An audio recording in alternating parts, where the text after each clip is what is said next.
It's important that you're aware of what the Clery Act is. You may not know all the ins and outs of it, but it does affect your job in terms of reports when you get them, where they happen, what types of crimes they are. On college campuses, a lot of crimes go unreported, and mostly it's because the victim of the crime doesn't know who to turn to or doesn't trust speaking to perhaps someone in a law enforcement capacity. So having everyone know that they're part of the safety net, as I call it, to get the person help and to report it to everyone else and bring them together, that's the short version of what I think a CSA is. Campus Security Authority is someone based on their position or their role with the campus and their interaction with the students that someone might feel comfortable going to them to report a crime. That a lot of times people think that's just security, but it's not.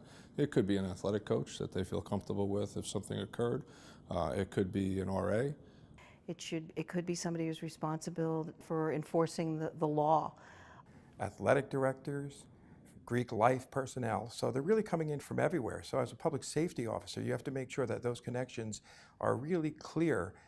More than likely, they'll be the first contact, and that sets the pace for the rest of the healing process. They should think of themselves as being the conduit between the student and the action, and that action is getting them the support and help that they need.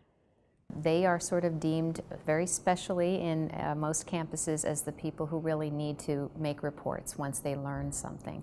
And I think in a way that's great because it eliminates some of the dilemma that they might face over whether or not they should report something because they are responsible and required to make those reports. So, what we ask of our CSAs is we don't want them to investigate crimes, but we just want them to gather enough information so that the university can comply with the reporting requirements of the Clery Act.